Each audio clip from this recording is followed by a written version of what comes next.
Assalamualaikum warahmatullahi wabarakatuh. Saya di sini akan mempresentasikan dari kelompok 8 tentang al-muhkamat mutasyabih. Perkenalkan, nama saya Eka Wahyuni Nurrohmah dengan NIM 63 dan teman-teman saya Lia Hikmatul Aliyah NIM 54, Muhammad Naufal Iwanuddin NIM 65 dan Anifa Yatimatus Sa'adah NIM 66. 1. Pengertian al-muhkamat mutasabihat. Mana'ar Khalil Al-Qatan menjelaskan muhkam dan mutasabih dalam buku studi ilmu-ilmu Quran bahwa menurut bahasa muhkam berasal dari kata hakamat alda abata wa ahkamat, yang artinya saya menahan binatang itu. Juga bisa diartikan saya memasang hikmah pada binatang itu. Hikmah dalam ungkapan ini berarti kendali. Muhkam berarti sesuatu yang dikokohkan. Jadi, kalam muhkam adalah perkataan yang seperti itu sifatnya. Mutasyabih secara bahasa berarti tasyabuh, yakni bila salah satu dari dua hal itu tidak dapat dibedakan dari yang lain karena adanya kemiripan di antara keduanya secara konkret maupun abstrak. Jadi, tasabuh al-kalam adalah kesamaan dan kesesuaian perkataan karena sebagainya membetulkan sebagian yang lain. Sedangkan menurut terminologi atau istilah, muhkam dan mutasyabih diungkapkan para ulama seperti berikut ini. 1. Ahlu sunnah, ayat-ayat muhkam adalah ayat yang maksudnya dapat diketahui dengan baik melalui takwil atau tidak. Sedangkan ayat-ayat mutasabih adalah ayat yang maksudnya hanya dapat diketahui Allah, seperti saat kedatangan hari kiamat, keluarnya Dajjal, dan huruf-huruf muqatta'ah kelompok ahlu sunnah. 2.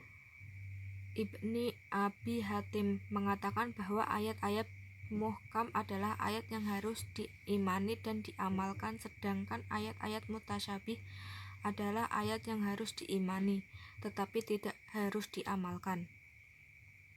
3. Mayoritas ulama ahlul fiqih yang berasal dari pendapat Ibnu Abbas mengatakan lafaz muhkam adalah lafaz yang tak bisa ditakwilkan melainkan hanya satu arah atau segi saja. Sedangkan lafaz yang mutasyabih adalah lafaz yang bisa ditakwilkan dalam beberapa arah atau segi karena masih sama semakna atau red. Dari pengertian ulama di atas sudah dapat disimpulkan bahwa inti pengertian dari ayat-ayat muhkam adalah ayat-ayat yang maknanya sudah jelas, tidak samar lagi dan tidak menimbulkan pertanyaan jika disebutkan. Yang termasuk dalam kategori ayat-ayat muhkam itu nas, kata yang menunjukkan sesuatu yang dimaksud dengan terang dan tegas, dan zahir, makna lahir. Adapun pengertian dari ayat-ayat mutasyabih adalah ayat-ayat yang maknanya belum jelas, yang termasuk dalam kategori ayat-ayat mutasyabih adalah mujmal, global, mu'awwal, harus ditakwil, muskil, dan mubham, ambiguous. 2. Fawatih aswar. Pengertian fawatih aswar. Al-Quran sebagai pedoman hidup bagi manusia mengandung pembukaan surat yang sangat mendalam. Artinya ada yang berisi perintah, larangan, kata-kata syukur, bahkan huruf-huruf yang tidak diketahui pasti artinya. Hal tersebut merupakan sebagian rahmat bagi umat Islam. Pembukaan tersebut disebut dengan fawatih aswar. Istilah fawatih adalah jamak dari kata fawatiha yang secara lugawi berarti pembuka, sedangkan suar adalah jamak dari kata surah sebagai sebutan dari sekumpulan ayat-ayat Al-Quran yang diberi nama tertentu, sehingga arti fawatih aswar secara bahasa berarti pembukaan yang berada di awal-awal surat Al-Quran. juga dapat diartikan secara istilah. Fawatih aswar berarti pembukaan surah, karena posisinya berada di awal surah-surah dalam Al-Quran. Pembukaan surat dalam Al-Quran Fawatih Aswar biasa juga disebut dengan Awail Aswar, permulaan surah. Al-huruf al-muqatta'ah, penggalaan huruf-huruf. Huruf-huruf semacam ini, al-huruf al-muqatta'ah, dalam konteks yang tersurat mantiqu al-nas, tidak memberikan pemahaman sama sekali, baik secara langsung maupun tidak langsung, sehingga atas dasar inilah kemudian ayat-ayat mutasyabihat hanya dapat diketahui takwilnya oleh Allah Subhanahu wa Ta'ala. Seperti halnya pengetahuan tentang hari kiamat, turunnya hujan, apa yang ada dalam rahim, dan pengetahuan tentang roh.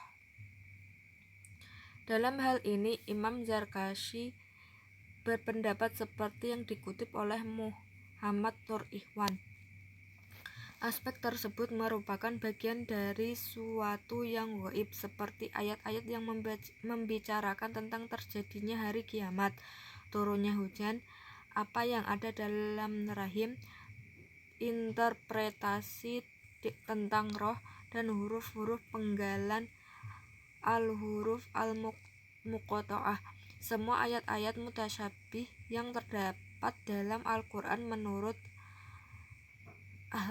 Al-Haq tidak ada tempat bagi ijtihad untuk menafsirkannya, dan memang tidak ada jalan untuk menuju ke sana kecuali dengan cara mengikuti salah satu dari 3 hal berikut, yaitu berdasarkan dari nas Al-Quran, penjelasan dari Nabi SAW, atau berdasarkan kesepakatan ijma' umat atas takwilnya. Jika tidak terdapat penjelasan secara tauqifi dari ketiganya, maka dapat kita ketahui bahwa yang mengetahui takwilnya hanyalah Allah semata.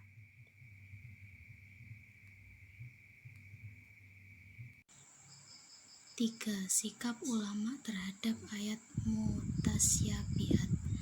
Para ulama berbeda pendapat tentang apakah arti ayat-ayat mutasyabih dapat diketahui oleh manusia atau hanya Allah saja yang mengetahuinya. Sumber perbedaan mereka terdapat dalam pemahaman struktur kalimat pada Quran surat Al-Imran ayat 7, bahwa ayat-ayat mutasyabih hanya diketahui oleh Allah, sedangkan orang-orang yang mempelajari ilmunya hanya mengimaninya. 2. Bahwa ayat-ayat mutasyabih pun diketahui orang-orang yang mendalami ilmunya. Ada sedikit ulama yang berpihak pada ungkapan gramatikal yang kedua, seperti Imam An-Nawawi di dalam kitab Syarah Muslimnya, yaitu pendapat inilah yang paling syahih, karena tidak mungkin Allah mengkitabi hamba-hambanya dengan uraian yang tidak ada jalan untuk mengetahuinya. Kemudian ada Abu Hasan al-Asy'ari dan Abu Ishaq Asy-Syiasi. Namun sebagian besar sahabat tabi'i generasi sesudahnya, terutama kalangan al-sunnah, berpihak pada gramatikal ungkapan yang pertama, seperti pendapat dari Al-Bukhari, Muslim, dan lainnya mengeluarkan sebuah riwayat dari Aisyah yang mengatakan bahwa Rasulullah SAW pernah bersabda ketika mengomentari Quran surat Al-Imran ayat 7, berbunyi, jika engkau menyaksikan orang-orang yang mengikuti ayat-ayat mutasyabih untuk menimbulkan fitnah dan untuk mencari-cari tawilnya, orang itulah yang dicela Allah, maka berhati-hatilah menghadapi mereka. Yang B.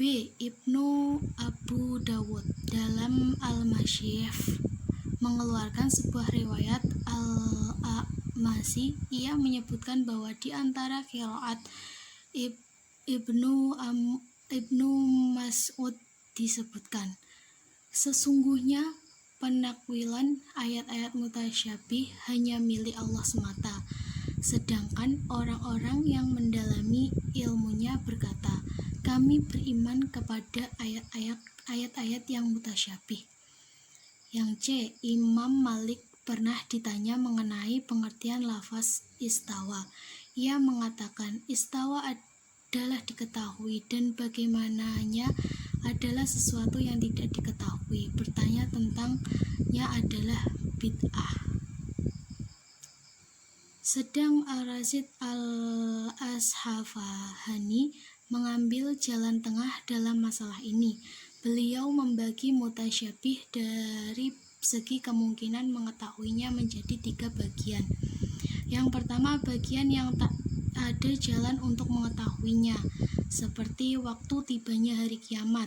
Yang kedua, bagian manusia menemukan sebab-sebab mengetahuinya, seperti lafaz-lafal yang ganjil, sulit dipahami namun bisa ditentukan artinya. Yang ketiga, bagian yang terletak di antara 2 urusan itu, yang hanya diketahui oleh ulama yang mumpuni saja. Yang keempat, ada hikmah ayat mutasyabihat. Tafsir Al-Quran ada 4 sisi atau 4 pembagian.